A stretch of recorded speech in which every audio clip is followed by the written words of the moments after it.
Good morning. Welcome, everyone. So we're going to go ahead and get started. Welcome, everyone, to the second quarterly meeting of the Microplastics Monitoring Subcommittee of the Trash Monitoring Subcommittee of the California Water Quality Monitoring Council. I'm happy to introduce our co-chairs, Dr. Monica Arienzo and Shelley Moore from the Moore Plastic Research Institute.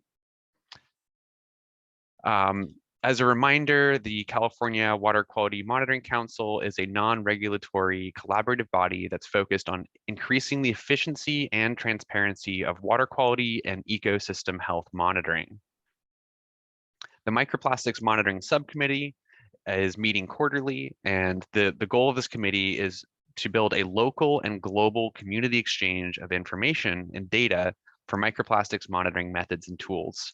Right now, based on your input, we are focusing on developing a sampling and analysis playbook, developing risk communication strategies for microplastics in drinking water for consumers in California and elsewhere, developing data analysis protocols and harmonized methods, and assisting laboratories in accreditation. This is currently what we're focusing on, but clearly there's a lot more interests and needs of this group, so we can expand this going forward. Building off of the trash monitoring playbook, we are going to be developing a sampling and analysis playbook specifically for microplastics. As many of you are likely aware by now, we have developed standardized methods for drinking water, and we're finalizing methods for ocean water, wastewater, sediment, and fish tissue through a collaboration with the Southern California Coastal Water Research Project using infrared and Raman spectroscopy. Additionally, last year, the National Academies of Science, Engineering, and Medicine released a consensus study report on the US's role in the global ocean plastic waste crisis. And they recommended that the US develop a national network for monitoring, referencing some of the work that's gone on in California from SFEI, as well as Heal the Bay and some other local organizations. And so what we would like to build through this collaborative network is a model for this national network to inform decision-making and policy. We have a couple of local bills in California that require some actions on microplastics from state agencies. Senate Bill 1263, passed in 2018, requires the development of a statewide microplastic strategy. And on February 23rd, the Ocean Protection Council unanimously adopted this strategy. You might have seen this in the news. This is really exciting, and this sets forth our roadmap for going forward to develop risk assessment framework, develop standardized methods, get some baseline occurrence monitoring data, figure out how plastics are getting into our environment, and then going back to the legislature with source reduction strategies by 2026. So this made it into the New York Times this week, as well as some other big publications. So this is really exciting to see a lot of momentum being built around this statewide microplastic strategy. For drinking water, we have a similar mandate. Senate Bill 1422, also passed in 2018, requires that the State Water Board define microplastics, which we did, and by July 1st of 2021, we're required to adopt a standard method, 4 years of testing and analysis, develop a health-based guidance level if appropriate, and accredit laboratories to monitor for microplastics. So we're working on finalizing our plans for drinking water analysis right now, and we hope that this body acts as a means for laboratories to be able to get into the accreditation process and assist water systems in getting involved in this effort. As always, the recordings from these meetings are made publicly available on YouTube. So if you want to go back and view any of the presentations that we've had at previous meetings, or if you miss part of this meeting, feel free to go to the YouTube channel. We'll send out the link after the meeting. And that brings me to today's agenda. So just went through the introductions, and we've got an exciting agenda today. So from now until noon, we're going to be hearing from guest speakers, Ben Maurer and Dan Haught. And then at noon, we're going to transition to introducing our initial work groups and leaders. We've got a consumer messaging work group that's currently led by Brent Alsbach, and a sampling and analytical methods playbook work group led by Shelley Walder. After the breakout rooms, we'll all come back and report out from those breakout groups and adjourn the meeting. So one more thing before I pass it over to Ben and Dan. We have been speaking with the project group leads, and they've recommended that we have some different platforms for information and data sharing. I'll leave it up to the individual work groups exactly what they want to use, but I have already set up a Google Drive for us to use. This has unlimited storage space. You can access it through the bit.ly link here. It's just bit.ly/Microplastics Committee. We also encourage you all to share studies through Zotero, shared folders, code through GitHub. These are just a couple different platforms, and I'm sure you all have more ideas for how to share information. So without further ado, I'm going to hand it over to our first guest speaker, Dr. Ben Maurer of our NREL. And Ben, if you'd like to share your slides, I'll make sure that you have sharing abilities. Sure, thanks, Scott. Let's see if I get this set up painlessly here.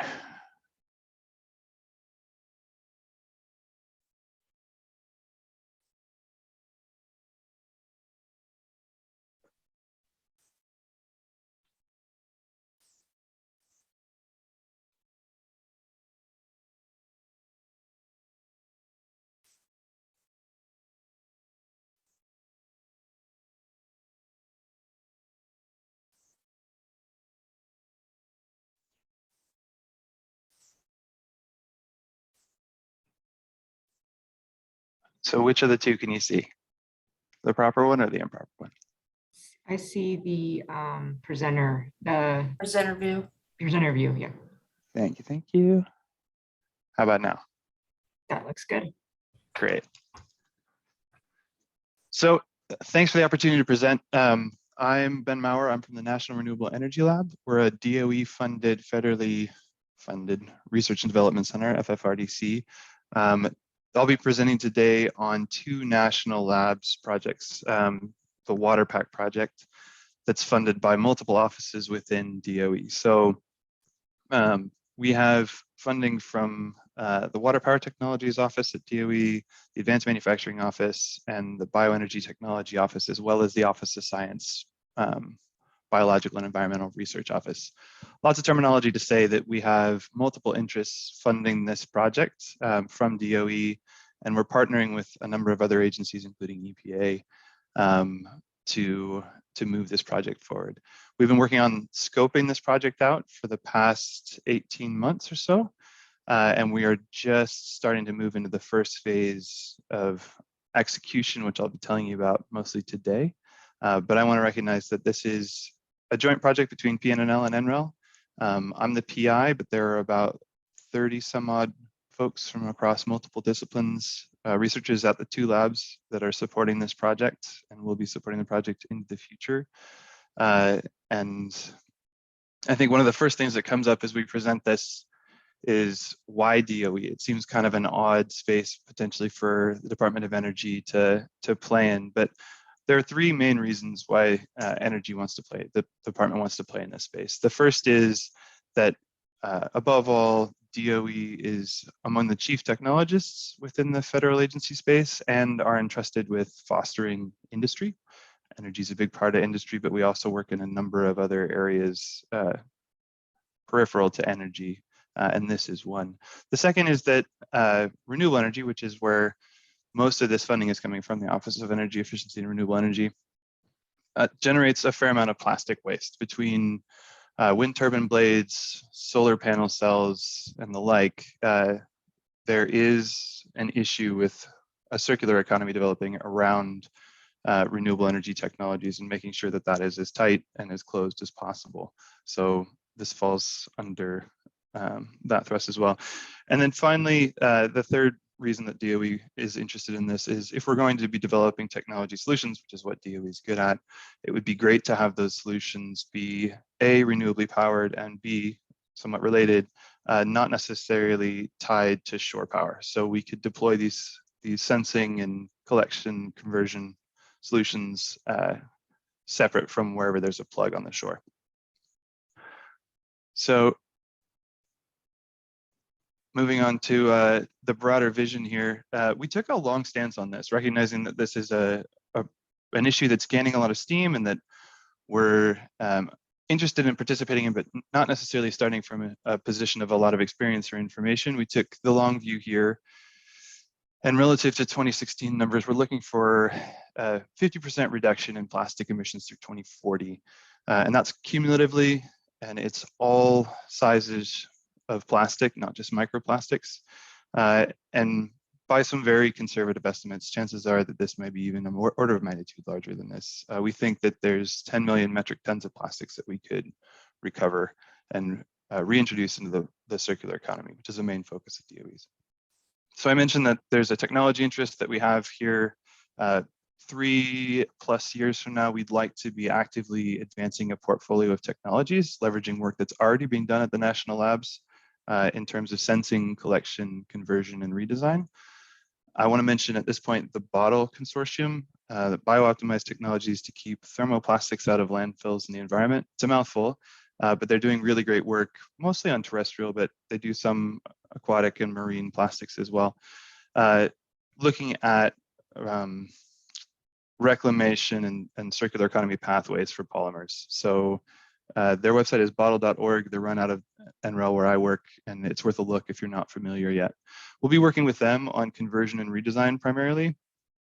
They already have quite a bit that we'll talk about over the course of the talk today that we'd be leveraging. But there's also existing technologies in sensing and collection that are worth mentioning that we'd like to build on. So for example, in sensing, Pacific Northwest National Labs already has a centimeter nominal length sensor package, a lab on a chip that's waterproof that they've been using as fish tags to characterize movement of fish around hydropower installations. These would be a really great tool, for example, for extended producer responsibility, throwing these into a river, understanding where they distribute downstream, validating fate and transport models with technology that literally is off the shelf already for the labs and could be pivoted and co-opted for this sort of an application. There's a number of remote sensing, in situ sensing, benchtop sensing technologies that we've developed as labs that could be used for this problem. Currently, they're being used for things like phytoplankton, zooplankton, harmful algal blooms, trace contaminants monitoring in watersheds, et cetera, that again could be co-opted for microplastics. On the collection side, we do have at the labs, we have a pretty aggressive portfolio of marine devices you wouldn't imagine for renewable energy technologies, but river and ocean technologies that harvest power from currents and from waves.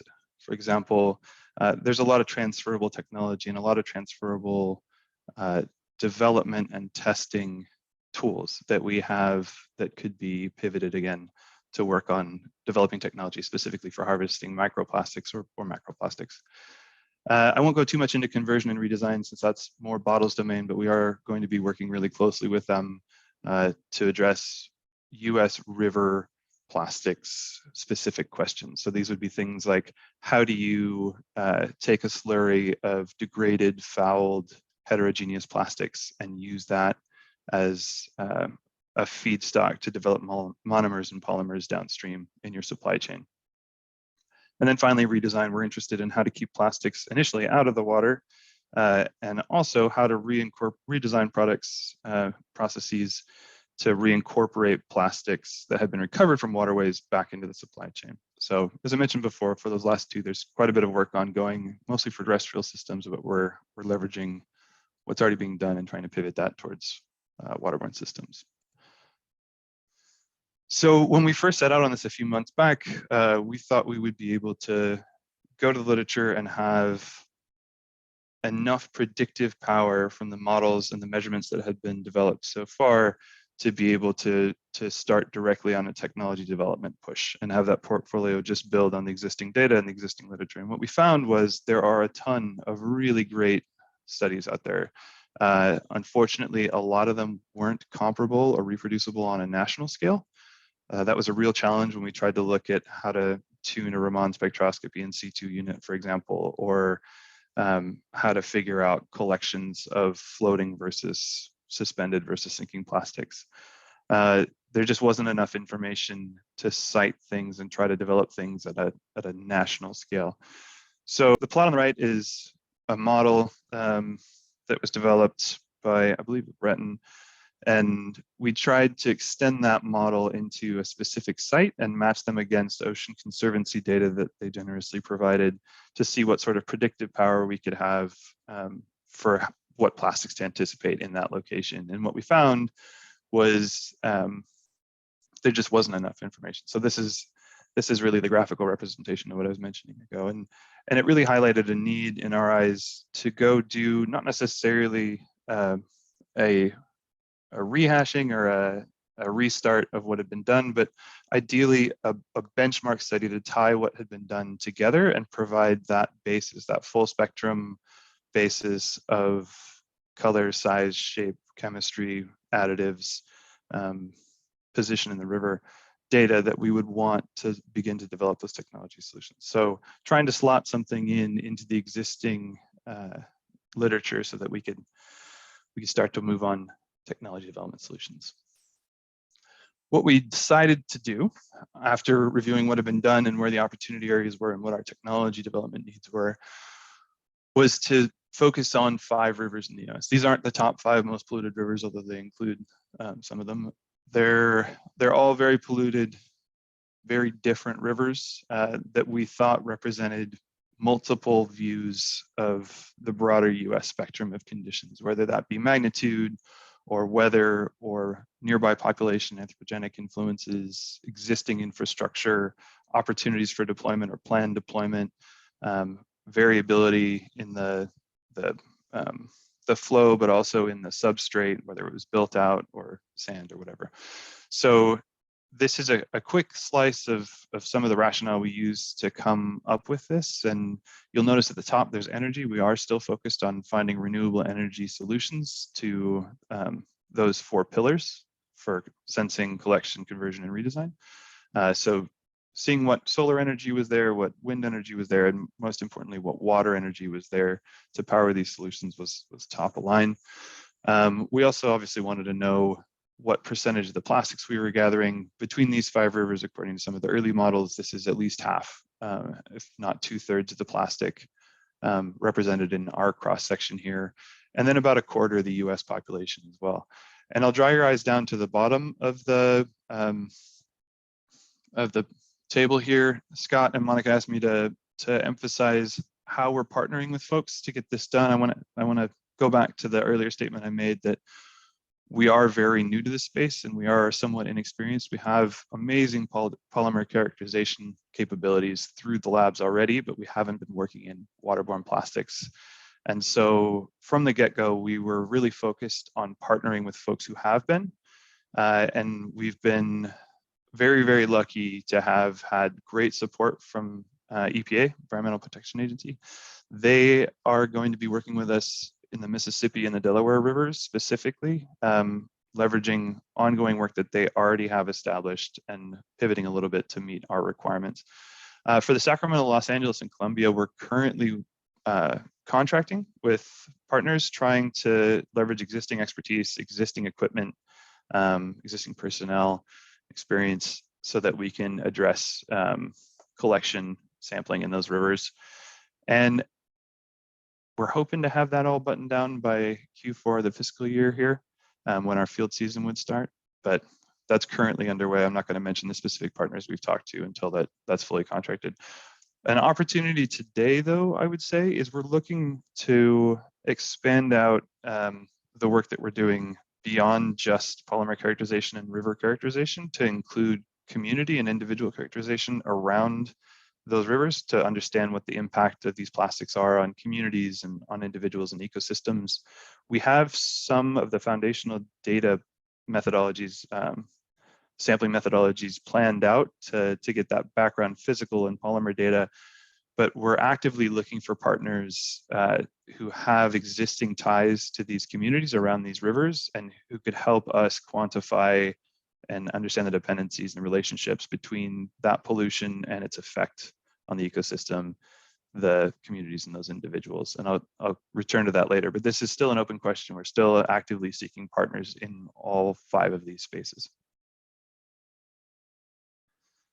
The approach for us is to look at sampling these rivers downstream of a major urban center and upstream of a river mouth to the ocean, specifically trying to capture fluxes of suspended plastic as they move seaward. So this is not the sediment. This is not necessarily the riverbanks, although for flooding events, we'll probably try to sample on the riverbanks. And this is just a single cross-river bank-to-bank transect that we would be repeating at a seasonal high, a seasonal low, and at least one flooding event. So it is geographically constrained, but that's the trade-off that we're making to be able to take a really fine, broad spectrum look at these 3 categories of variables within the river along that transect. So we're looking within the river, sorry for the eye chart, but on the river category, we're looking broadly at the physical forcing that the plastics experience as they travel downstream, trying to better inform fate and transport models. And we're also looking at the available renewable energy that's there. So what current is there? How could it be leveraged? Is it of a character that we could actually place a turbine, for example, to power something, or a water wheel? Under the plastics, this is probably our most ambitious push, and we're trying to do all of the things here. So this is the broadest spectrum of size, shape, chemistry, additives, level of degradation, and position cross river that we can take. And I'll go into a little bit more detail on what that workflow, what that sample flow looks like. I will warn you that I'm not a chemist. I'm an environmental scientist and a fluid dynamicist. So I can direct you to the people who know, but I'm not necessarily going to answer chemistry questions. We are setting this up, though. We have won competitive awards in addition to the DOE funding that we've received through the labs. And we have a pretty broad look at this thing, all the way from large scale macroplastics down to leachates. And then finally, there's the locality. I mentioned this connection to community as we search for partners, and it's the infrastructure that's there, it's the competing uses, it's the opportunity to cite existing infrastructure, to cite solutions, and it's trying to map causally the presence of plastics and their effect on environment, community, individuals.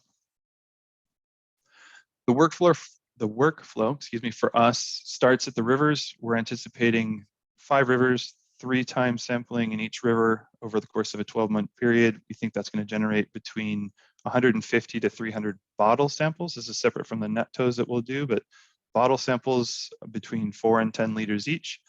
They'll be brought to NREL's facility in Colorado, where they will be spun down and filtered, separated at this is still being decided, but at a minimum size of, or minimum weight of 500 to 600, I think it's 600 to 700 actually, 600 to 700 Daltons. The solids larger than that will stay at NREL, where they'll be characterized both with microscopy and then destructive methods. The leachates and the rest of the aqueous retentate is actually going to be sent to a separate lab. It'll be shipped to PNNL in Washington State, where they'll be looking specifically at additives, degradation products, vectored chemicals, with a hit list of compounds that we know are toxic, and then a broader exploratory list of compounds that we are thinking to look for, but don't know whether or not they're there. There's not the backing in the literature. And if folks have input there, we've already talked to a few folks on this call, I think, but if there's additional input there, we're very open to how to do that.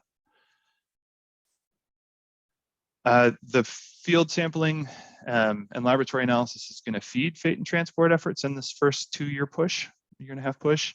We're going to ride on the back of a very ambitious modeling effort in the Delaware River, Delaware Bay, other side of the country from California, but we'll be looking at adding a plastics module that sits atop their vegetative slope to coastal sea complete numerical model that's going to include everything from physical forcing to anthropogenic sources. So we're building out just a little bit of capability on what's already a very ambitious Office of Science project. If you'd like, there's a website at the bottom there.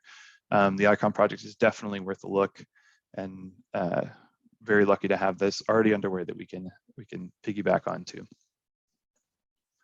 We're going to tie the modeling efforts, the field measurements, and any other data that we can acquire from the community that we can use with our benchmark data set, and try to assign rigorous monetary value to these things. So the lab has been doing, the labs, plural, have been doing this for a good while, and we have existing tools for life cycle analysis, environmentally extended input-output models, material flow through industry models that we're going to be feeding with the data for what plastics are there, what mass, size, shape, level of degradation on the reclaimed plastic feedstock value side, the left side there, the GHG, the energy invested and the dollars invested side, to see if when you reclaim these plastics out of the waterway, what they're actually worth in the supply chain again. On the other side of this, and a much fuzzier, but we're actually making some early traction, which I'm really excited about. We're trying to quantify effects on communities, evaluate effects on communities, on individuals' health, and on the environment, leveraging what's been done already and trying to take a more integrative and perhaps in-depth look at those costs of remediating pollution or leaving it in place. So overall, we'd like to have a single currency, recognizing how dangerous that is to oversimplify things, but we'd like to have a single benchmark for dollar value of these things that we can share and talk about. All of this will be hosted on a centralized website. We recognize there are a number of websites already in existence, but looking to have one that specifically focuses on this technology solution data set. And it, in addition to that, links out and leverages the other websites and the other ongoing work that's happening. We've already started profiling the 105 SMEs that are small and medium enterprises that work in this space, our agency partners and folks, to understand their needs, and trying to develop this website specifically to advanced solutions, advanced technologies from the partners already working in this space, as well as DOE. And we're anticipating the beginnings of this will be available at the end of this calendar year. The timeline for all of this, right now we're gearing up for our basically kickoff workshop with our partners who'll be working in the rivers, trying to homologate our sites, methods, equipment, and data approaches. We're working with the Moore Institute and Wynn Cowger there to try to make sure that this is as reproducible broadly and as integratable into existing literature as possible, and that it's also very doable by our partners and can feed our technology development needs. We're hoping to begin fieldwork middle of this year, middle of summer, catching the rain year, and carry on through a 12-month period where we, again, for those 5 rivers, capture the seasonal high, the seasonal low, and 1 flooding event per river. All the downstream tasks, modeling, valuation, will start after our first field campaign, and we're already actively working on building up the website. We have the first mock-ups and architecture in place. We're hoping by the end of this to have an estimate of the US ocean emissions flux at those 5 rivers that's expandable out by future work and that can maybe leverage other work that's already in existence to model a little bit more effectively than the good work that's already being done. And then, as I mentioned before, have some valuation estimates to motivate technology development, which would be phase 2 of this project. So looking at this in a quick comprehensive view, this is a graphic that we developed for this. So we're looking for renewable power to develop sensing, collection, conversion, redesign. We're centering this around a valuation push and looking at the broad spectrum of plastics, hoping to feed a circular economy and also healthier communities, healthier individuals, healthier ecosystems in the US. So with that, thank you so much for your attention, and super happy to answer questions. There's a lot I skipped over, and there's a lot that's still in process, trying to be understood and decided upon. But yeah, really grateful to be here and really interested to hear what folks have to say. Thank you, Ben. That was a fantastic presentation, really interesting. So we've got a few minutes for questions. People want to just go ahead and unmute and ask, or you can also enter your question in the chat. Go ahead.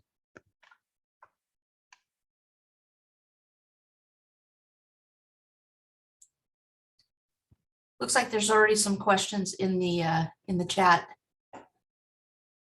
Yeah, sure. Should I just take a stab at things? Sure. Great. All right.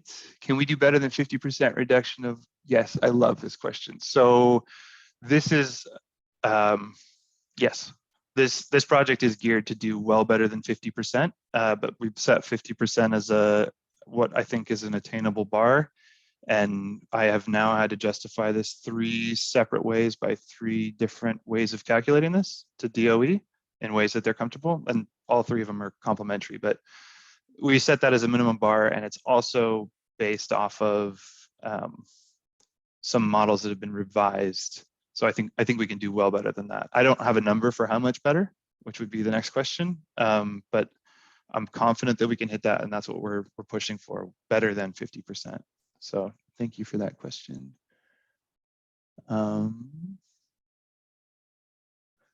Yeah, Erica, so your question on given the unpredictability of precipitation events in California and everywhere really, how will you ID seasonal highs and lows? So that's a great question. We're working with local partners, and that's going to be one of the questions in our workshop that's upcoming.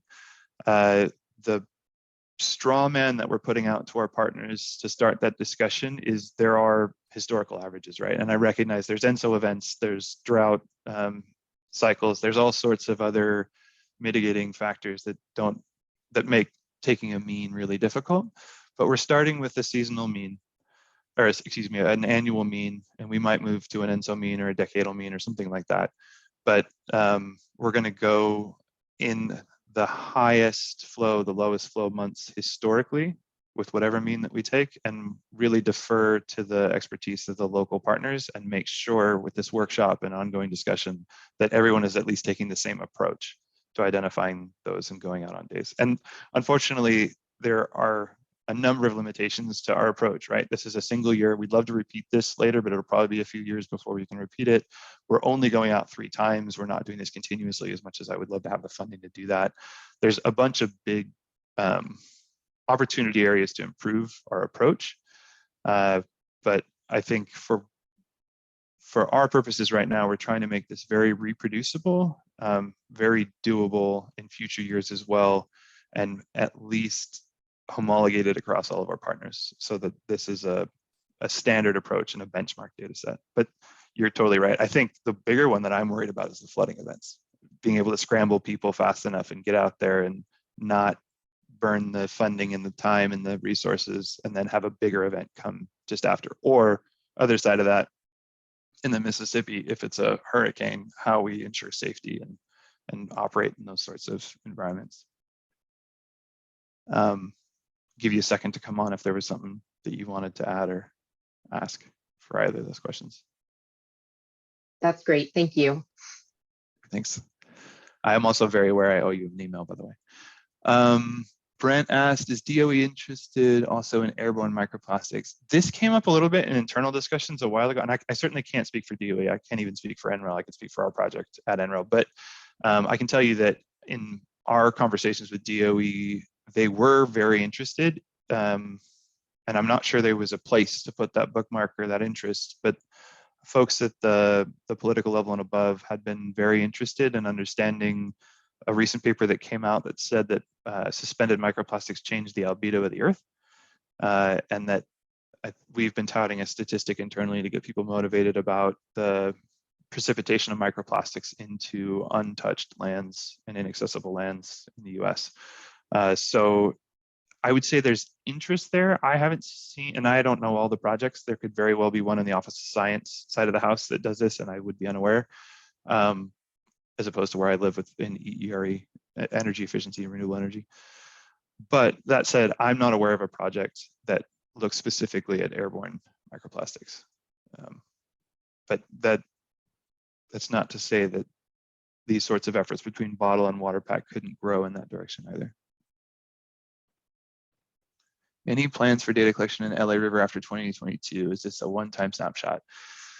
That is a great question. And I alluded to that a second ago, but we have in our multi-year project plan that we would return to these rivers after the first RD&D push, once we've had a chance to deploy, or once our partners have had a chance to deploy their technologies that we'd be advising on, to benchmark progress and see if what they deploy is making an appreciable difference, and validate those technologies. That is so funding dependent. We would love to do that. It's in our plan. We've talked to DOE about it, and we're not sure if we would get that funding 5 to 10 years out. But I would love to come back. That's something that's come up with a few times. I'm curious if a lot of plastic equipment is used for the sampling. Oh, yeah, I just learned from one of our partners that HDPE bottles have a problem with static electricity and microplastics. So there is an effort right now. I didn't mention this and I should have. We just had our first preliminary pilot samples sent by the Delaware Region 3 EPA group. Kelly Summers there has been awesome to work with, and she went out and collected some for us in HDPE. And we shipped them through and we're running through our processes. We've actively been developing, well, I don't want to oversell that. We've been working hard on an SOP based off of what's already in existence and working with Win over the last couple of weeks only. But for about a year, we've been looking into what SOPs exist and how to integrate those and get something that works for our purposes. We're very aware of the contamination issue. We already have that concern for some of the other labs and the projects that they're working on. And we're running the first pilot samples through right now to understand how much that's an issue. And we have standards and blanks right now that we're running through for that purpose. So Scott, I want to check in on time. Oh yeah, check in. I was just about to say we should probably move on to the next speaker, Dan. So Ben, if you want to just answer those questions in the chat, that'd be great. Will do. Thanks, everybody.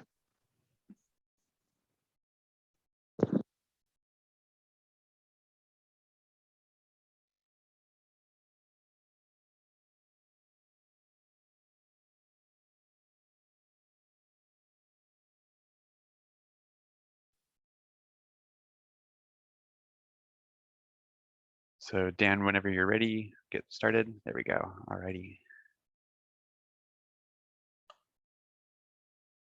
Looks good. Can you guys hear me? Can I get a sound check? Sounds great. You can see my full screen too. Everything looks Yes. good. Perfect. Thank you. Well, thank you everybody for thank you for the invitation, and thank you everybody for spending some time today talking about such an exciting topic. Today I just kind of want to introduce myself and some of my colleagues at the USGS, the ideas that we have and how we see ourselves fitting into this problem of microplastic transport. I want to take an opportunity to discuss some of my ideas and some of the direction that our group is moving towards. And some of the key questions that we have identified thus far.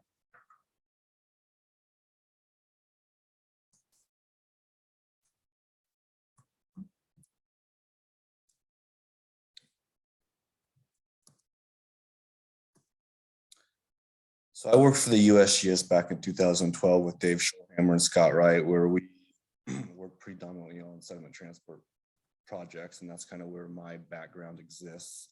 I did my PhD at Sound Faith University, where I studied sediment transport in the fluvial environment predominantly. I used multi-frequency acoustics as a surrogate for suspended sediment to look at particle size and concentration of sediment as it moves through the system to compute sediment fluxes. So it's from this perspective that I have that we can kind of relate to microplastics in the context of transport or particulate transport. And I think one of Scott's colleagues in the past had mentioned in one of the first microplastics community webinars that, you know, we expect microplastics to transport very similar to fine particles. So it's not a new concept by any means, but it's a very interesting one that fits well within the realm of the USGS. Some of my other work is related to flocculated particle transport and bed form dynamics. Not that these really have like the flocculated particle transport I'll speak more towards later, but we kind of want to, I kind of want to share myself with you guys to kind of give an idea of where my perspective comes from.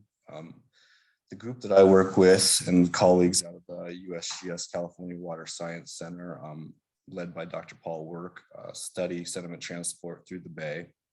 And you can see the figure on the left here shows a lot of the sites that we monitor throughout the bay. In addition, we also have a team that works up more in the San Francisco Delta, so the upper end of the estuary itself. And we've done a lot of work in this area monitoring predominantly suspended sediment, utilizing turbidity as a surrogate for sediment. And I'll kind of speak more towards this idea here in a little bit, but I just kind of want to introduce my colleagues that I work with. Another thing I just wanted to kind of bring about is how I became interested in microplastics. As a PhD student, I was kind of asked to examine some filters that we had collected on the Fraser River based on sediment to kind of look for microplastics in the filters. It's a very meticulous and labor-intensive endeavor, and it didn't really become too fruitful, as many of you guys could probably imagine. It's when you don't plan to look at something, to look at it after the fact, it's quite difficult. But it did get me interested in microplastic transport and engaged me in this idea that has become more fruitful now that I'm back at the USGS. I have also become more interested in kind of macroplastic transport, as I live here in Carmichael, a suburb of Sacramento, and I live on a small creek where we see a lot of transport kind of coming through our creek during the wet season, the limited wet season that we have here. And you see it firsthand, and it has brought my attention to this this problem that we have, and really how we see plastics degrade and move through the system as a whole. And so this is kind of just a sub idea that I have related more to macroplastics, and I just kind of want to give everybody an idea of the perspective that I have, where we see, plastics being entered into the system, through these small tributaries that eventually lead down here into the American River on the left panel. And it kind of brought forth an idea of how to kind of understand these transport parameters at the very basic scale of being able to image these things continuously and understand, our basic concept of flux, which, is flow times concentration generally. In this case, concentration by number.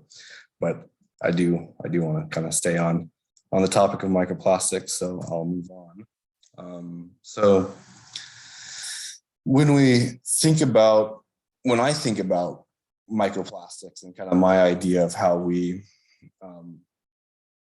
it moves through the system, I'm predominantly kind of focused on the freight transport aspect of it. And obviously it's a much larger problem, as we all know. But how the USGS is focused and how we monitor and our monitoring programs are set up is very much suitable for the fate of the particle once it enters these larger systems, such as the Sacramento, San Joaquin, and American Rivers. So we have these monitoring systems already in place for a lot of other water quality parameters. So my initial kind of questions that I have developed kind of thinking through these microplastic problems is, how can we kind of accurately sample these microplastics in situ to quantify the size, concentration, and flux? How can we quantify the key transport parameters to determine the fate of microplastics once they are in the system? And how does that differ, or is it similar to fine sediment transport? And I'll speak kind of more on this here in a minute, but it's a very critical question to kind of understand how similar and different microplastics transport once they've entered the system, because it speaks a lot towards how and where they will end up. And then the last question that I've kind of started with in my direction is, do particles do microplastics transport similar to a singular particle like a sand, for example, or do they actually change form and aggregate or flocculate like we see in fine particles? I haven't seen much work on this in the literature, not that I've done a completely exhaustive examination, but it is an interesting question because flocculation of particles changes the settling rate, and that changes the fate and how it moves through the system. And I'll speak a little bit more towards this too.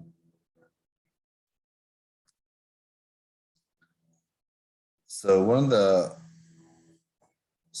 key ideas I kind of have, or my approach to these questions, is to kind of treat fine sediment as a surrogate of microplastics as it moves through the system. And we can kind of do this because they should transport similarly in the system. And obviously we need to do more research in actually the mechanics of microplastic transport, but it should move through the system similar to fine sediment where suspension, and so the suspension number is kind of a Rousean concept, but the suspension of any particle is kind of driven by the upward shear stress, U star here, versus the settling velocity of any given particle, and that kind of determines how it moves through the water column or whether it settles out into the bed.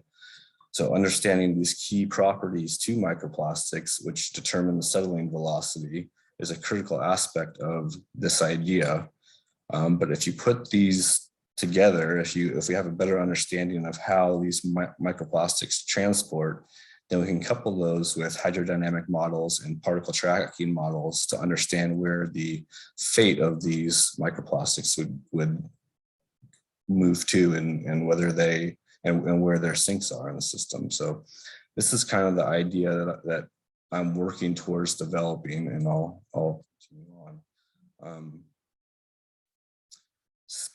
Suspended sediment dynamics in the San Francisco Bay has been studied for a very long time, and I just chose one of the articles here by McKee and others that have shown that the predominance of suspended sediment or fine sediment, even though historically it came out of the Central Valley during the mining eras, it's become more evident that a lot of the smaller tributaries in the bay, South and North Bay, contribute quite a bit of sediment to the system. And I guess the question really exists: how where's the source of these microplastics, and how do they come in, and how different is that from the sediment, and is that a critical aspect of this idea of using fine sediment as a surrogate? We can kind of see from these images from this, so I'm sure you guys are familiar with this Rebecca Sutton's paper that kind of showed some of these initial findings of where these higher concentrations or counts of microplastics exist in the San Francisco Bay. But we generally see a lack of spatial diversity in the sampling thus far, whereas if we look at the urban development and the intensity of that development around the bay itself, we see very clear kind of epicenters being in the South Bay, obviously it's the Sacramento area, and partially here in the areas that contribute more to the San Joaquin. So we have predominantly 3 different epicenters of where these sources could come through, on the assumption that the delivery of microplastics comes through these higher urbanized areas. So this presents a larger challenge in this idea of how we can actually quantify and track particles as they move through the system if the sources are different than the sediment themselves. So it creates a challenging aspect of this work.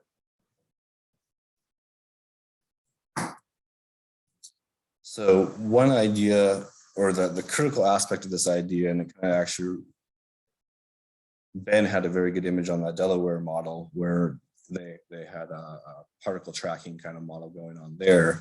And how these hydrodynamics models work are that you have to be able to calibrate them. So utilizing flow dynamics in the San Francisco Bay is critical to this idea, but currently there is really a lack of flow gauging in the bay to calibrate these models, these hydrodynamic models. So one thing that that our group at the USGS is kind of trying to work towards is developing a more dynamic validation and calibration technique by instrumenting these sites that you see here on the left with flow gauge ADCPs to measure flow, which then allows you to calibrate these hydrodynamic models and better refine the flow characteristics throughout the bay. In addition, when you use these multi-frequency ADCPs, which is shown here on the top right, you can get particle concentration and particle size from multi-frequency acoustics. That's what my PhD was on, and they've actually developed them better since then, since my work, of course. Naturally, that always occurs, where we can utilize this now that we would have a flux of fine particles and through any given spot, and then you could expand that idea by having a hydrodynamic model, which then shows you where these particles should transport to and where the settling may be preferential and where we would find sinks in the system.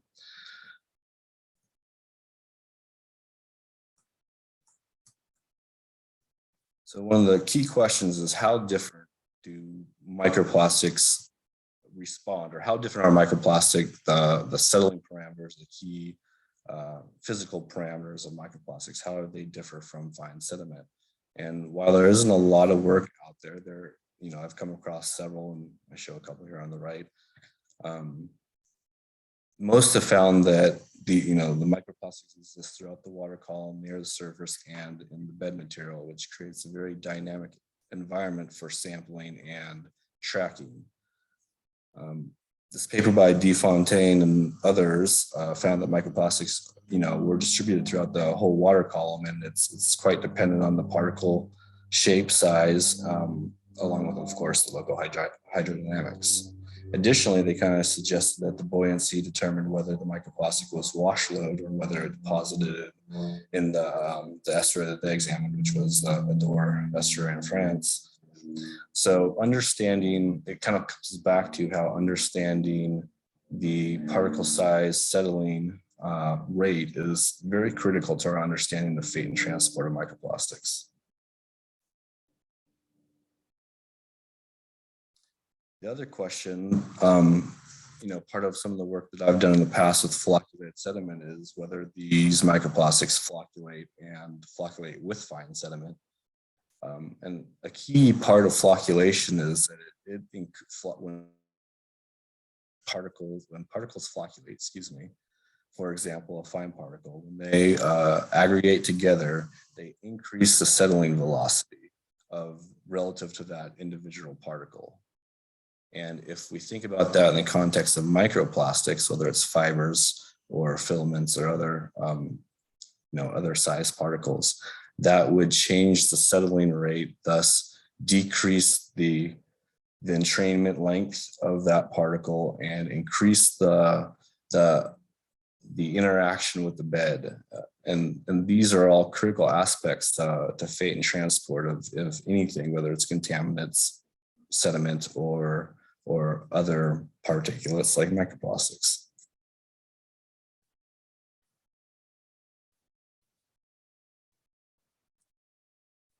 So one of the proposals that we put forth at the USGS that we're kind of working towards is developing a way to quantify settling velocity of microplastics. And this is kind of following up on some of the work that I have done in the past, where we developed a flocculation camera that tracks flocculated particles that we collect in situ. We collect in situ samples and then track the flocculated particle as it settles. Now, this methodology would work very well for microplastics as well, where we could not only get a settling rate, we could get a shape and a size, and potentially identify the particle itself.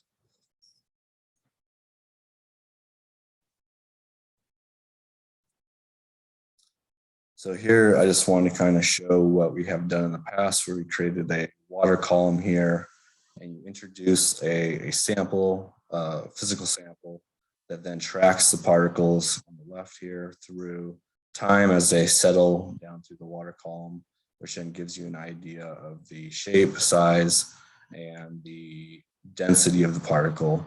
And from the density, then we get settling rate. Well, we calculate settling rate directly when we get density, excuse me. One issue we found with the flocculation camera is that as particles move in and out of the resolution or the focal length of the camera, you can actually lose the particle. And while this was problematic for the flock cam, the development of new technology and imagery and imaging has created the ability to image in the 3D with respect to depth. So developing a new camera that can capture that third dimension would be critical to being able to successfully capture microplastics as they settle through the water column. Another aspect of this to kind of identify the microplastics just initially would be to kind of utilize Nile red to stain these microplastics to kind of better show up in the camera itself.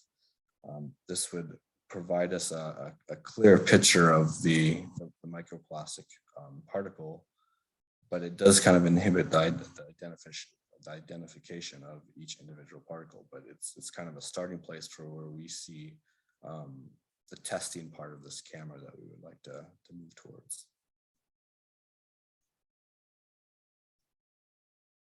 The other aspect that was kind of brought up earlier in the question to Ben was kind of sampling, and whether, sampling with plastic inherently has the potential to contaminate the sample itself.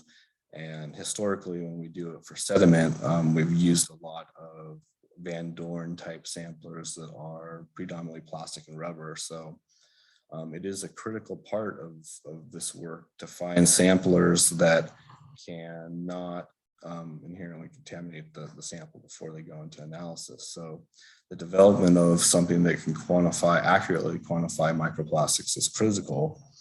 And one of the things that we have done in the past is modifying some metal-based samplers that you see here that are capable of pumping the water through them into, if you see the center figure here, a jug. But again, that's plastic. So trying to find a way to quantify the plastic concentration without introducing more plastics is a current topic that we're kind of going through at the USGS and kind of thinking about critically. And there are some current methods that are used for sediment. If you see here on the left panel, there's a list that this instrument actually determines velocity at the nozzle here, and then pumps the water sample through and out. And inside of it, it calculates particle size distribution. Now, while this one it might be useful for microplastics, it would not detect microplastics themselves, but utilizing this kind of idea where if we could pump water through the actual instrument at a known rate, then you could get your flux component while also maybe capturing the plastic particles inside via, let's say, a filter that is non-plastic or non-fibrous. Some sort of metal filter is kind of an initial idea that we have to kind of develop something that will work for specifically for microplastics. And that was all I kind of had today. I kind of wanted to open up this forum and get thoughts and questions and better develop these ideas. But I just wanted to kind of thank everybody for this opportunity to kind of share some of these initial direction that we have. One thing that is a little bit different about the USGS, California Water Science Center, and all water science centers is that we are soft funded. Therefore, we do rely on collaborator funding, which makes it a little bit more challenging than some other federal agencies. So these ideas to work and come together, it very much requires that we have external funding for the most part. And while there are some internal USGS funding opportunities, we generally have to identify external ones. And that's kind of why I wanted to bring these ideas today together to see if we can't find a collaborative effort to continue this work and further develop our our monitoring program here in the San Francisco estuary. And that's all I have. Thank you, Dan. We are running a little bit behind schedule, so we can entertain just 1 or 2 questions, and then we'll go to our breakout groups. So if anyone wants to unmute and ask, feel free. You can also write a question in the chat.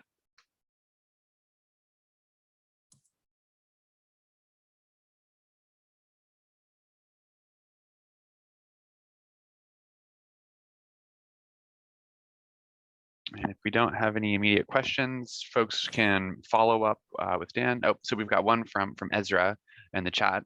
Hi, Dan. SFEI is in collaboration with UC Davis and has done some modeling of microplastics movement through the bay. Would it be possible to leverage that modeling so you aren't starting as much from scratch? Yeah, I mean, I think particularly on the modeling side of things, you know, that's something that we don't do a lot of, particularly at these larger scales. So that would absolutely be a useful thing. You know, it's something that I'm not very familiar with, the modeling at that scale. So I'd be very interested in talking more to people that have experience in that realm. I'm wondering if you're also aware of the full multi, which is an open source model for microplastics transport through ecosystems. It was recently published out of Europe. Really cool, totally open source. It has a GUI component too, so you don't even need to understand the code behind it. Yeah, I was not familiar with that, but thank you for that. I mean, that is a part of yeah, modeling isn't my aspect, and my hope was here to kind of bring forward, you know, a collaboration and idea sharing for that, particularly because it obviously is a key component of this idea.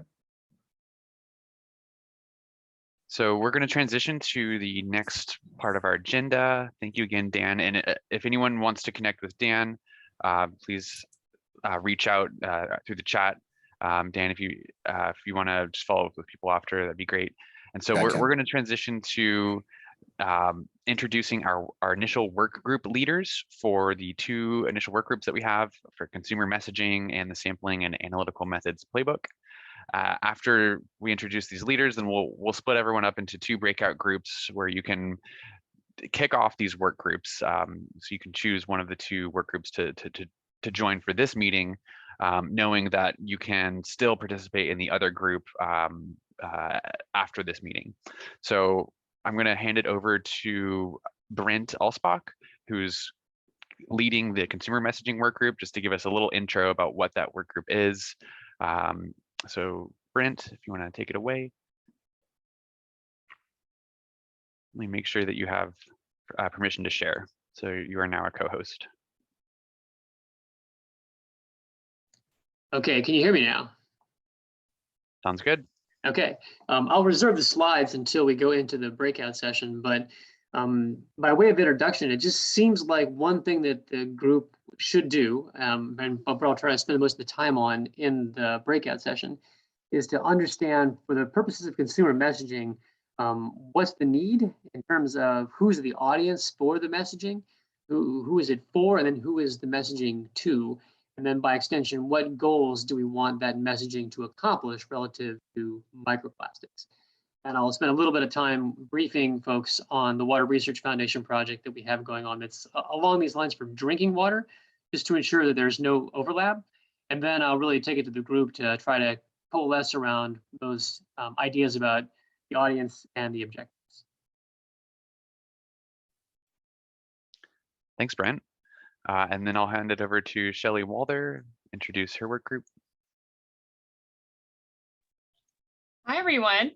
Yeah, so we're going to be working on the Microplastics Monitoring Playbook. That'll include, you name it. And we put a survey in the chat. And so we're going to be looking for your feedback, but we're targeting a year to what we can complete. And if you miss out on the breakout session today, don't worry about it. Go to the one that most fits what you want to be able to learn about and discuss today. We'll share the slides with all of you from each of the breakouts. But the survey will really help us get an idea of where interests lie and what you deem most important. The playbook itself is going to be a living document, but we want to focus on the first year, what we can accomplish, whether that's an overall guidebook for how to conduct a survey, or what we know about certain matrices or methods, or coalescing that into a useful guidebook for many purposes for microplastics monitoring. Alrighty, so I'm going to open up these 2 breakout rooms. Again, feel free to hop into the room that you are most interested in for this meeting, knowing that for further work groups, you can still join both work groups, one or the other, whatever you choose. And so I'm just going to open up these rooms, and then you can self-assign.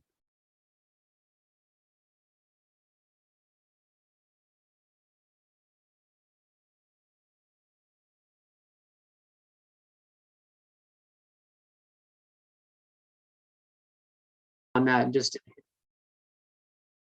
in the interest of just making sure we've got time to cover maybe the most important things we'd like to do today. So with that in mind, here's the list of things that I guess big picture need to be accomplished. One is a work group co-lead, which would be terrific. And if someone's interested in serving in that role, please do let me know. Certainly you don't have to speak up on this call. I know that maybe people might want to think about that, but I'd certainly be interested in someone to collaborate with and share the load a bit. So if you want to email me after the fact or reach out to Monica or Scott or Shelley, that would be great, and express your interest. We'll go for it that way. As I mentioned in the big work group, audience and goals are important, as well as what this group may ultimately want to generate for a work product. And then other questions include what platform should we use to host that product? How we disseminate the information out there is also important to make sure that we serve the community that we are targeting. How that all gets done, the timing and schedule, a little bit about logistics, and then for the purposes of next time when we would convene again. What I'd like to accomplish today are those that are highlighted here for the most part. Again, deferring the co-lead to on the side, but audience and goals, the timing, what we're going to do with logistics a little bit. We've already talked about the Google Drive that Monica mentioned, and then the next meeting. And I see these as really the 2 most important things we'll need to discuss.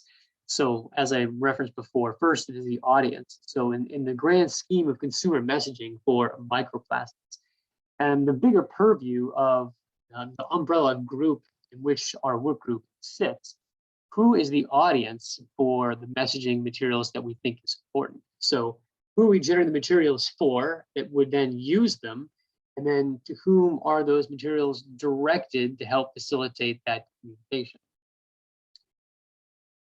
And then what are the goals of that communication? And there are a lot of ways that we could affect goals. Is it to educate a certain sector of consumers about microplastics and what aspects of microplastics we think may be important?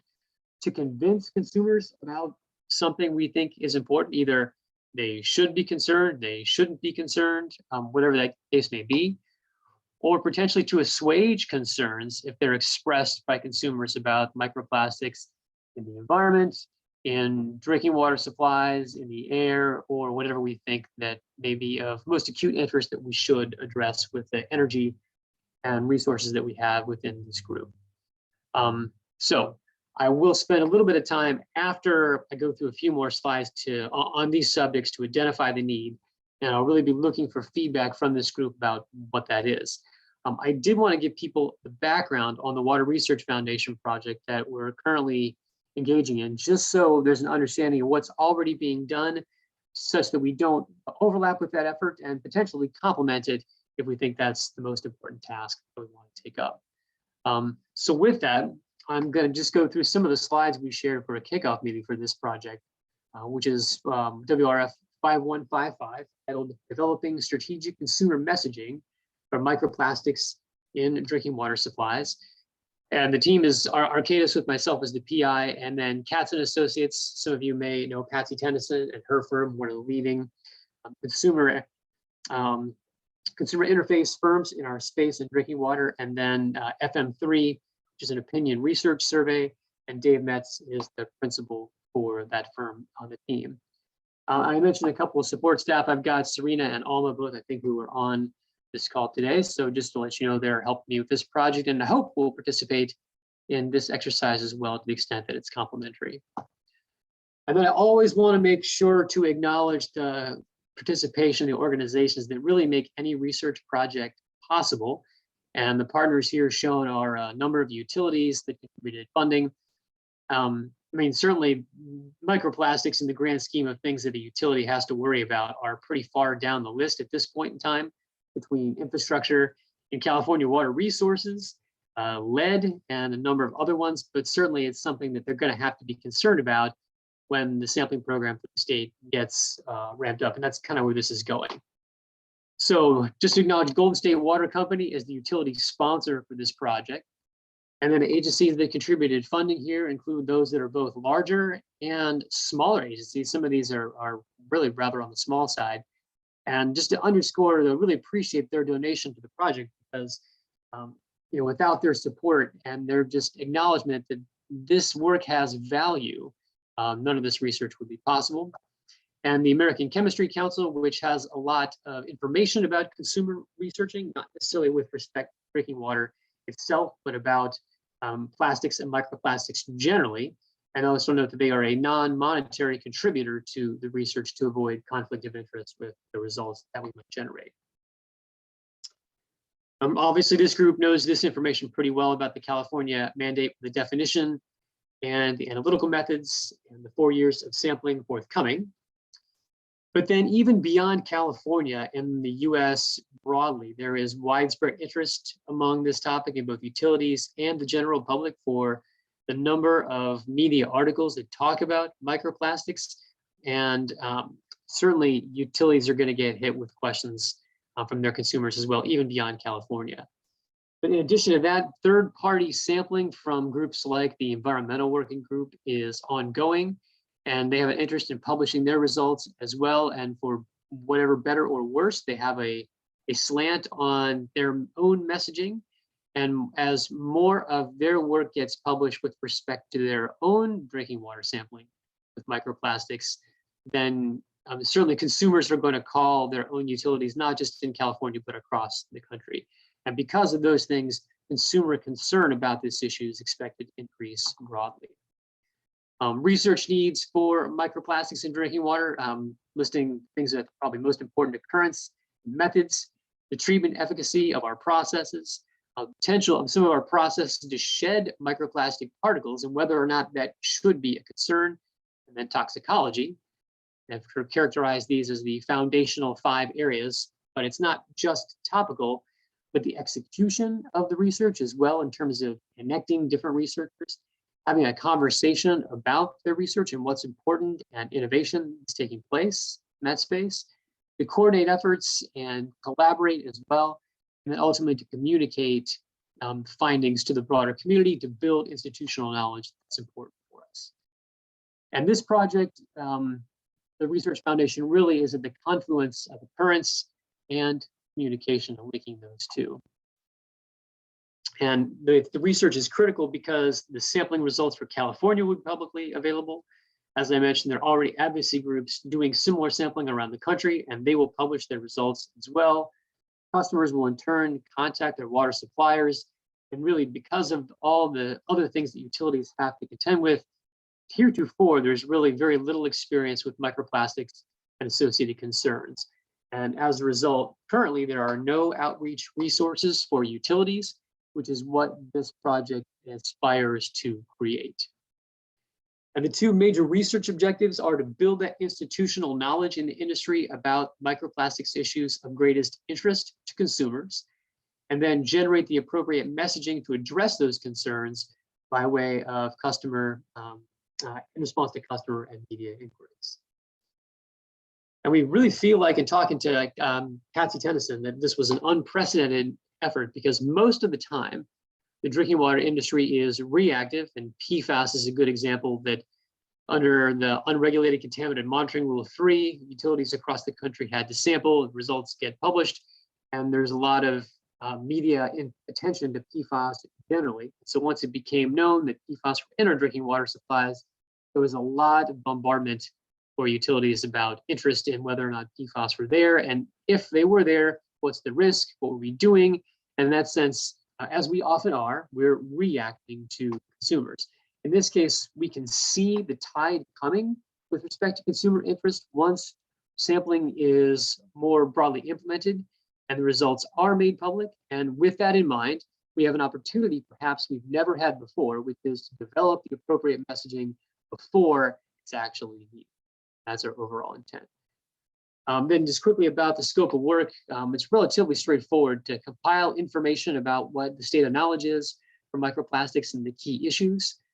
Then having a planning workshop to develop the key messages that will then be floated in the consumer survey in class 3. And then based on the results of that survey, we'll have a synthesis workshop to develop what the most appropriate messages were for, I guess, in some respects, assuaging consumers, and then those messages to avoid because they elicited negative responses. And then develop the resources based on that synthesis.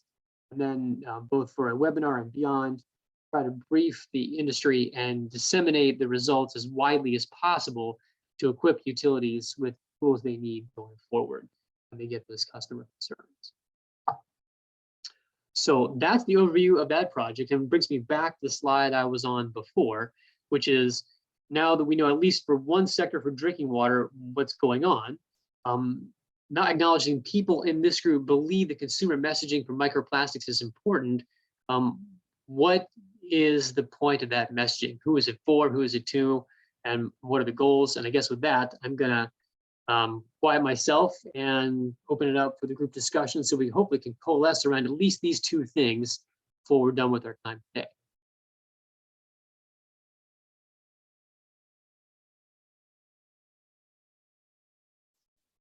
Well, Brent, your project sounds fascinating. I hadn't known about your review paper, so I can't wait to get it and read it. And I think that you're covering a lot of what I personally feel that this group can work on. But this is more of an ambient water, and it includes drinking water. So I think that it expands the scope significantly with respect to source control and some other things, and how to explain the risk to humans, public health, and environmental health. Thank you. And I should note that Scott asked me to participate and lead this group because of the synergy with respect to the project we're doing now. And obviously I'm thinking about consumer messaging, but this project certainly isn't about me at all or what I would like it to be. I mean, this group all comes from a wide variety of backgrounds and interests with respect to the microplastics issue. And so I really want this group to make the messaging what we collectively think that it needs to be and who we think it needs to serve.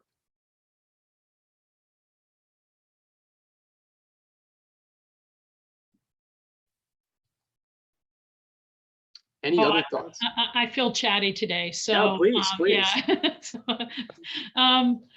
Okay, so what you've already done, I think we need to read it. I think we need to see where you're going with that and the stage that you've set up so that we could adopt it amongst ourselves. I'm in for the long haul in this group. I'm really excited that it's an opportunity for us to talk about this.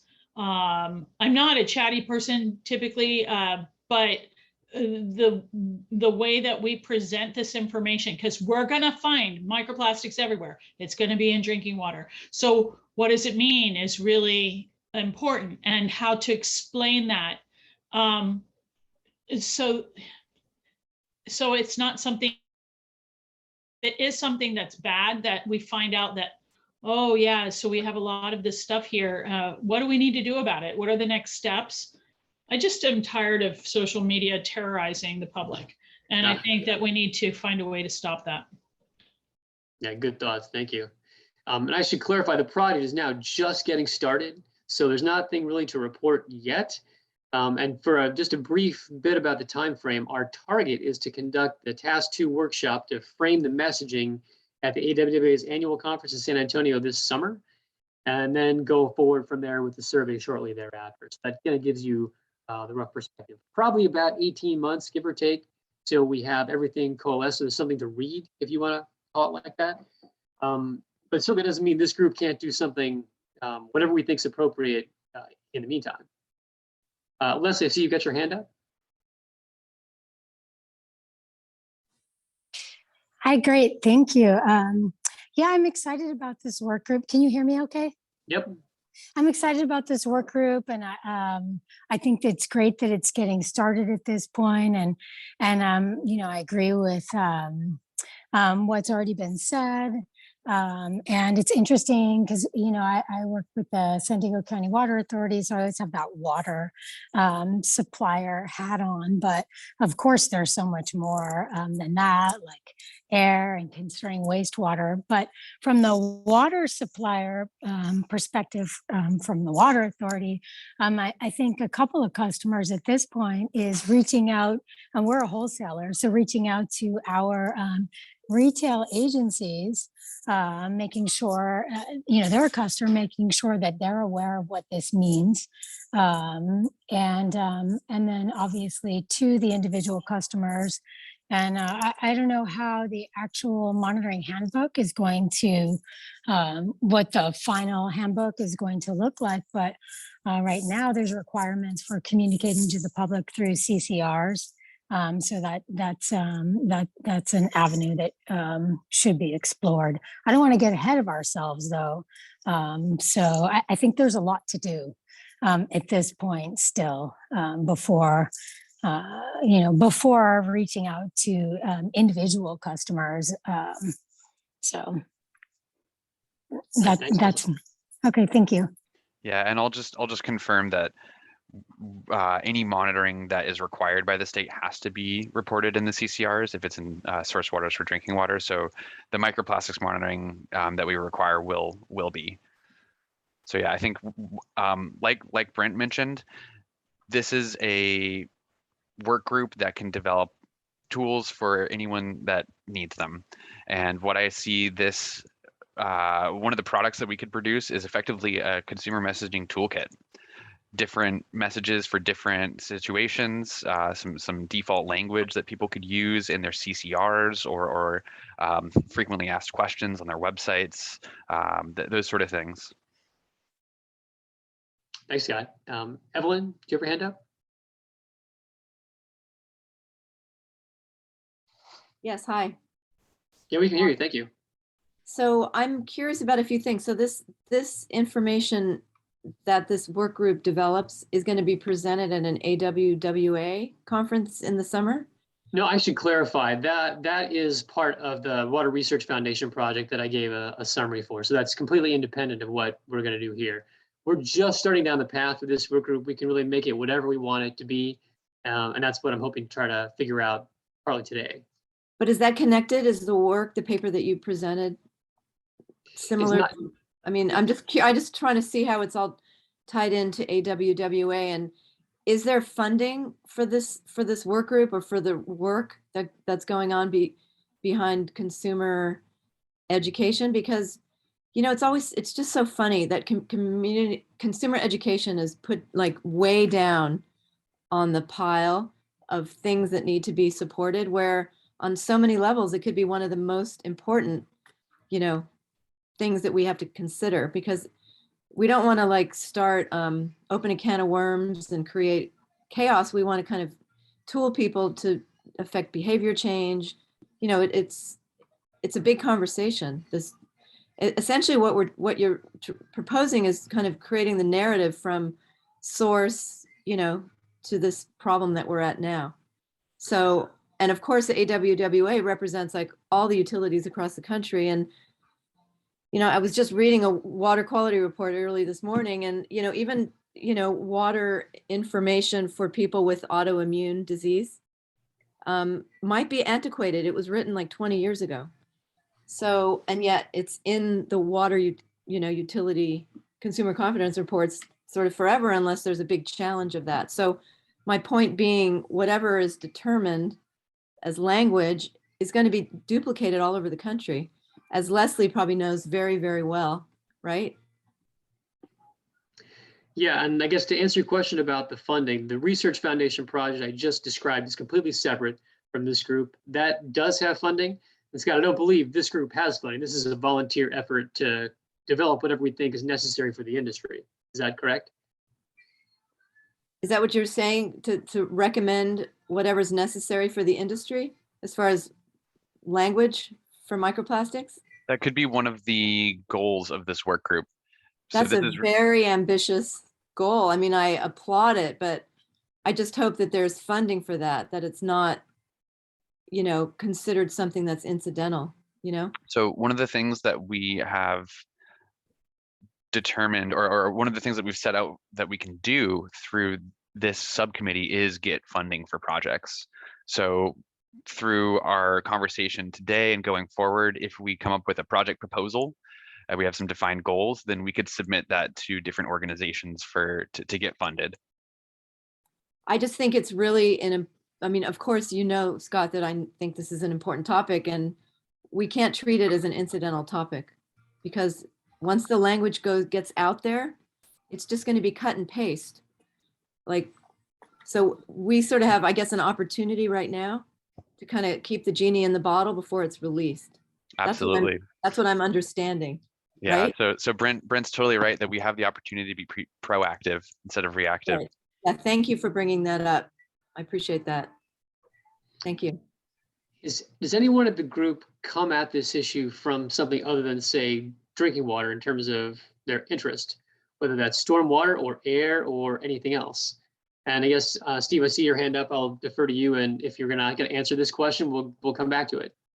Yeah, I've been sitting here simmering. And so my name is Steve Jepson. I'm the executive director of the Southern California Alliance of Publicly Owned Treatment Works, so the wastewater sector.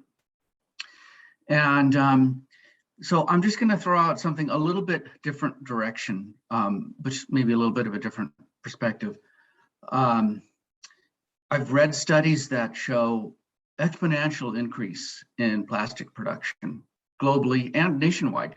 Huge plastic production facility in Texas has just opened up.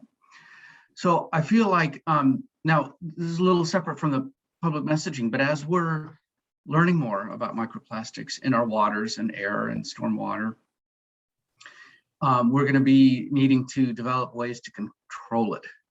And maybe, messaging to consumers to be more responsible with their plastic that eventually degenerates into microplastic might help.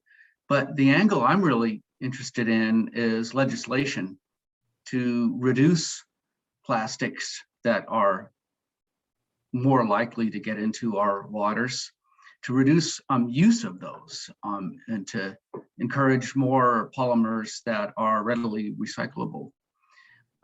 For example, the wastewater sector sponsored and passed a bill to make plastic microbeads in facial exfoliating cream illegal. A recent study I saw showed that toothpaste that has the little green flecks in it, those are actually plastic. So people are brushing their teeth with microplastics, and then they're spitting into the sink, and that's going into the sewer and out into the environment. So, once again, not to derail the goal of the group with public messaging, but I'm really interested in more product stewardship. So companies aren't making more and more of these constituents, be it PFAS or plastics, that we have to message and remove from the environment. Let's get it at the source.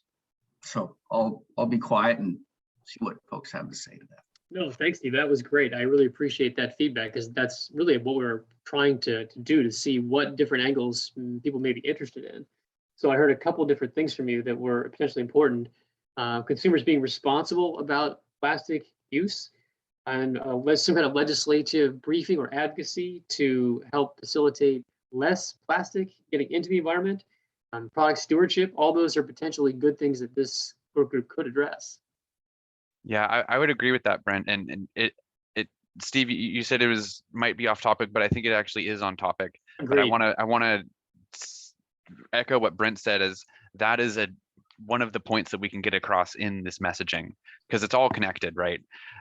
If we want to make this, if you're interested more about talking about those specific strategies for product stewardship, that would be a different work group. There is a source control work group, part of CASA right now, that's pretty active. And then there's also the Product Stewardship Council that has their active meetings, but we can definitely draw that information and utilize that in our messaging strategies if we feel appropriate. Yeah, I work super closely with CASA. They're my big brother for the state. So.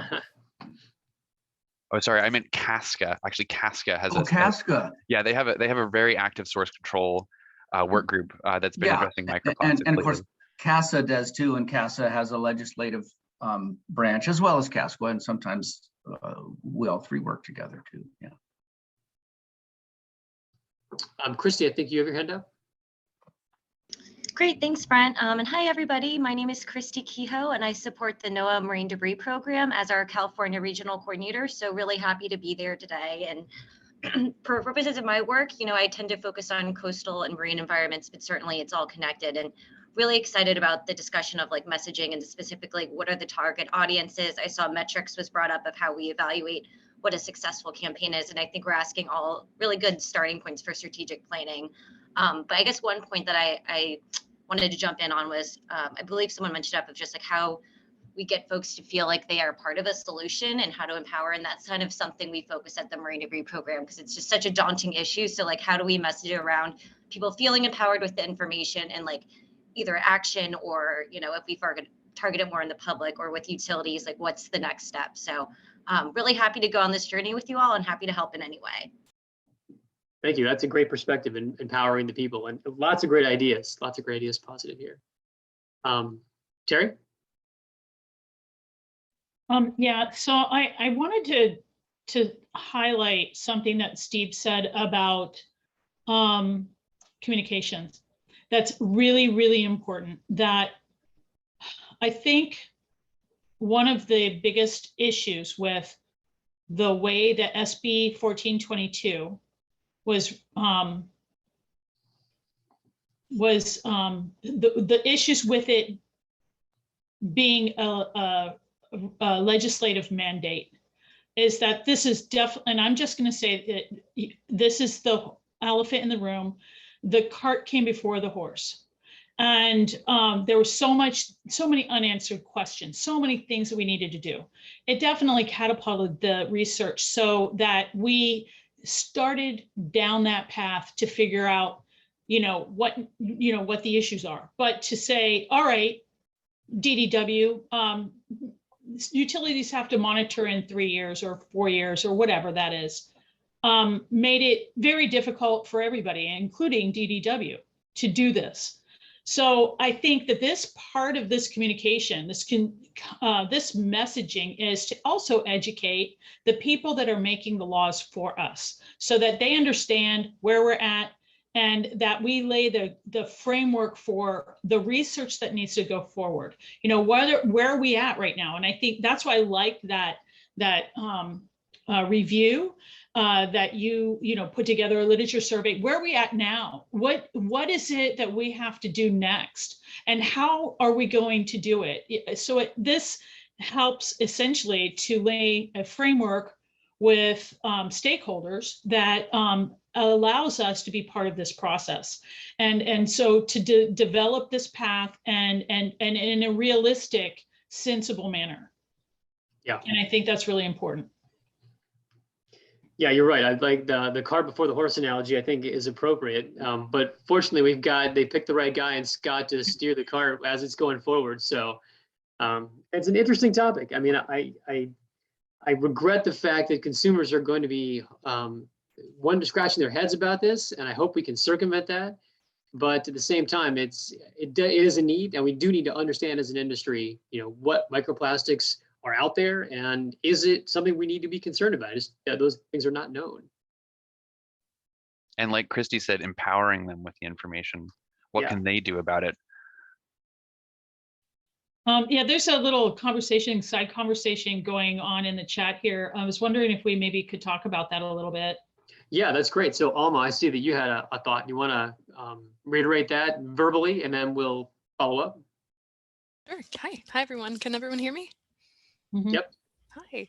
Yeah, well, the side conversation really just kind of sprouted from the concept of measuring success. So how, if we're developing this messaging, I guess one question is not only developing the tools, but making sure that they're effective. So what kind of KPIs can we, how do you measure understanding? Is our messaging getting through to our target audience? How do you measure their understanding? The second point I think in the chat here is about, time, the time scale of change. So, how do you, maybe if you measure that success within 2 weeks, 3 weeks, a couple months, the answer will be no. But if we zoom out a little more, so understanding the time necessary for some of these changes, behavioral, attitude, trust, otherwise, to take place.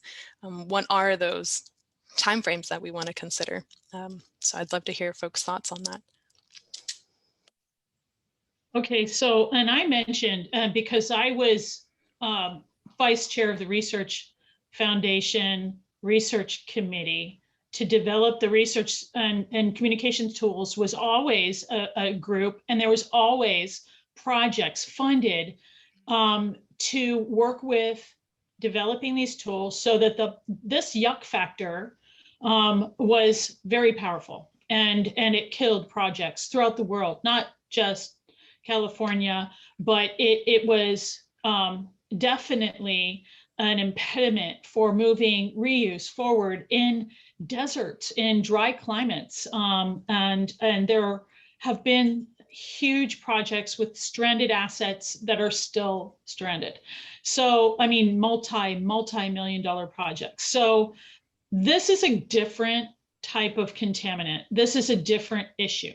But I bring up the point of reuse because we start, now this dates me. So back in the late 90s, mid 90s, this work had already started, but that's when we started really hammering in on, and honing in on what do we need to say to communicate with the public, and how, what kind of tools do we need, and how do we measure this? So those same questions came up over and over and over again. And so very comprehensive research tools were developed, including the surveys that I mentioned, that illustrated, and it depended on where it was, because different communities had different perspectives. So if you're in the Northeast and you get tons of rainfall, and you don't even have an irrigation system because you don't need one, drinking wastewater, even if it was indirectly after it's percolated into the ground, was not well accepted, even though UOSA, this plant, had been putting the wastewater discharge into the drinking water reservoir for many years. But once we start talking about the benefits and value of this research, of this monitoring, it builds trust. Once you have a spokesperson like Scott Coffin talking about how much they care about this subject, and that this information, and this is why Scott's been successful, because he's been showing up, he's been, present, and he's been able to talk about this. But we even at that time, Arnold Schwarzenegger was the governor of California, and we thought, well, maybe we could put some commercials together where Arnold Schwarzenegger would talk about reuse, and to try, because the yuck factor was still instilled. It was not well accepted. Again, it's a different type of subject, but the point remains that helping to educate, helping to develop an understanding, and microplastics may not be an issue for public health at the concentrations in drinking water after treatment, but we still need to explain that somehow. And so we don't have to wait 20 years, I don't think. I think but an initial survey, followed by, the next survey, there is definitely a concern because it's overwhelming. And I think that fear is propagated every time a bad news story shows up. And I think we as this, the stakeholders here, developing these tools to help people find the source of good information would be super helpful to everybody. And then I love the idea of saying, okay, this is what you can do to reduce your plastic consumption, and so forth. Is great. Thank you. Although I like the idea about how to measure, and whether or not that's something this group could do for the short term, that's something we should probably discuss. But I love that idea, because rather than just putting resources out there and then kind of, washing your hands and moving on to the next thing, it's important to understand how effective those resources would be. So I'm glad you brought that point up for something to consider going forward. Thank you. Being cognizant of time, I know I have a couple of minutes left. Is there anyone else that has something they want to mention in terms of other ideas about the audience for this material or the goals to try to accomplish?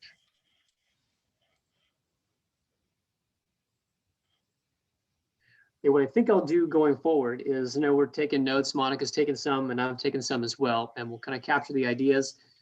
Scott, maybe you and I and the others can kind of collaborate behind the scenes and see if we compare notes about the main points that were made.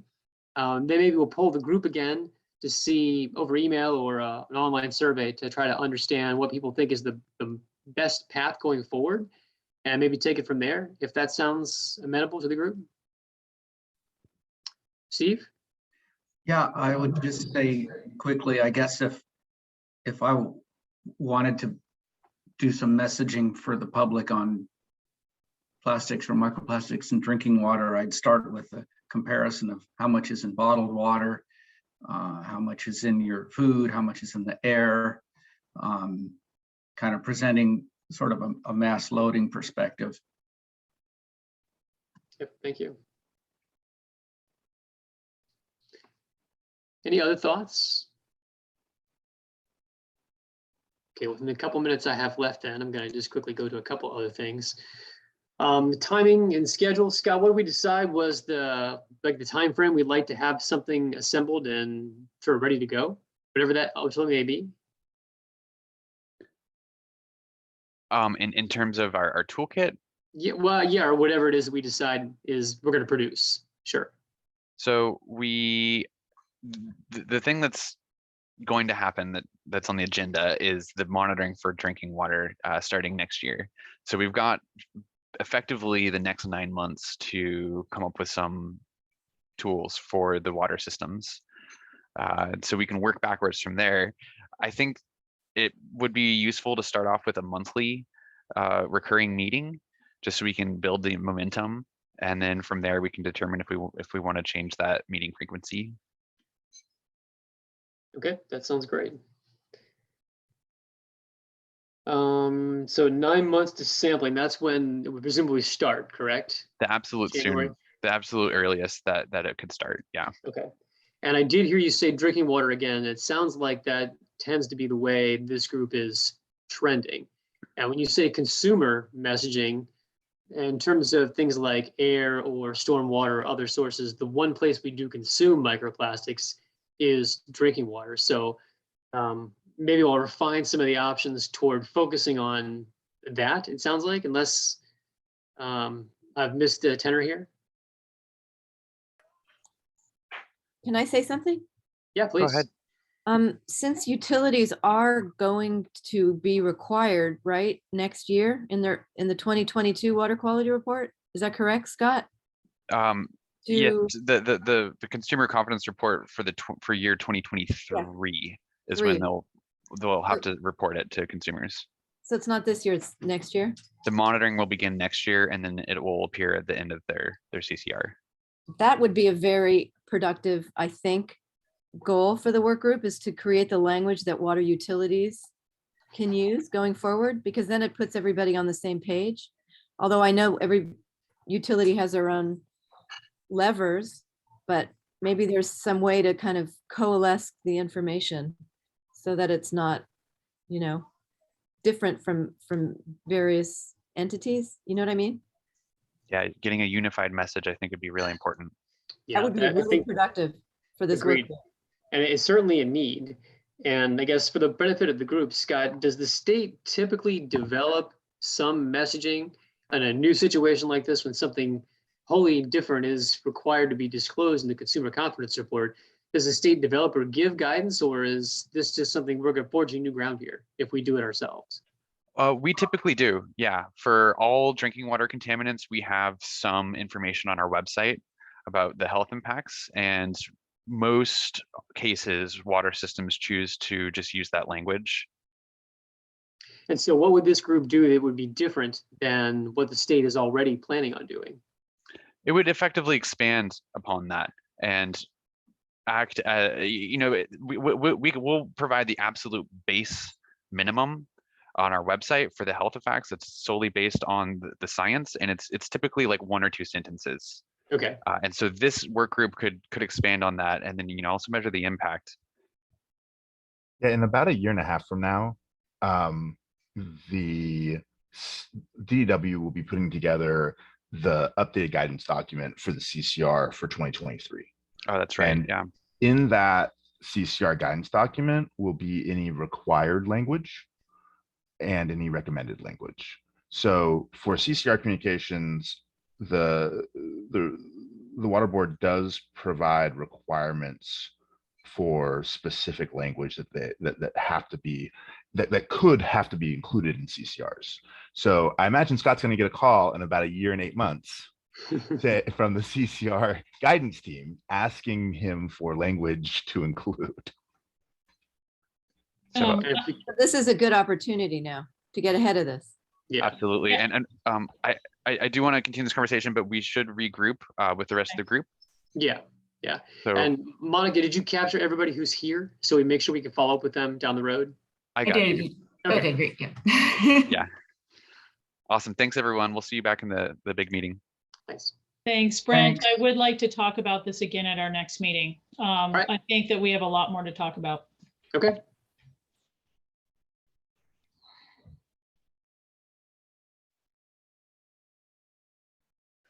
All right. Welcome back to the main room, everyone. I hope your breakout groups were productive. I know ours was really exciting and productive. And so with the remaining 6 minutes that we have, I'd like to hear a cliff notes from the work group leads about what you all discussed in your breakout groups. And I'll hand it over to Shelley Walder. Thanks, Scott. Yeah, it was fantastic. You know, we went over some basics of what the work group would be working on. And the Cliff Notes version of that would be that it's going to be, we're going to focus what we can feasibly accomplish in the next year. We don't want to reinvent the wheel. We're going to have lots of information sharing through some of the sources you had mentioned, like the Zotero database and the Google Drive that we'll all have access to. And we're going to be meeting quarterly at a minimum, possibly more, depending on what we need to accomplish. And we'll have monthly check-ins for a product. And it won't, we do have a survey that I'll put in the chat again. We want feedback from everyone about, you know, what their background is, what they most need to get out of the playbook, and we'll definitely take that. So there's more than a nutshell, sorry. Wow, that's great. Sounds like a really productive and exciting meeting. Cool. And then I'll hand it over to Brent. Brent, you're on mute. There we go. Thank you. How about now? Good, thanks. We spent a lot of time talking about the couple points I had mentioned in the previous group session about who's the audience and what the goals are. And a lot of great ideas from different perspectives. We seem to be coalescing around some aspect of drinking water since it's consumer messaging. And the one way we consume microplastics is through, aside from consuming, I guess, in seafood and things like that, around drinking water. And that's a couple really good ideas about where to go. And we're going to follow up with the group to try to figure out a little bit more refinement, specifically where that needs to be. But one idea that seems to be coalescing is to support and supplement the state's language for CCRs, consumer confidence reports, that utilities are required to issue, I guess now annually, potentially biannually in the future, depending on how the regulation goes. But my understanding is the state generally puts together some generic scientific-based language, a couple of sentences that utilities can draw upon for their CCR. And one potential opportunity this group may have is to expand on that to sort of make the universe of potential good points for utilities to make in their toolkit a little bit larger. And so that's one thing we'll try to explore a little bit. I'll just add on to that the idea of harmonizing the messaging so that we're all speaking the same language, and also connecting the concerns about exposure to the greater plastics issue, and supporting the strategies to reduce plastic loadings into the environment in general. I think we also decided that we'll be meeting monthly to start off, and we have a goal of producing something by the end of this year to support the drinking water systems that'll be required to do monitoring next year. Yeah, thanks, Scott. And so does anyone else have anything else to add? Any questions? Curiosities about the other work groups that they were not able to attend?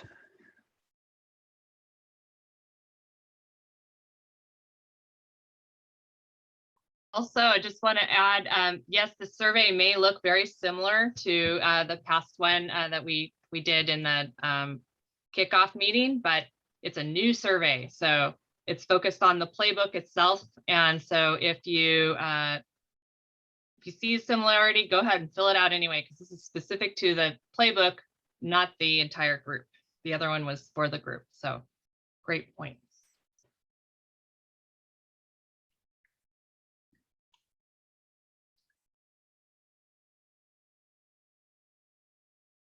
All righty, well, I will just end the meeting by thanking you all again for joining. Really exciting discussions today. Look forward to our next quarterly meeting. We'll hear from updates from our working groups, and we'll also have some additional guest speakers join us.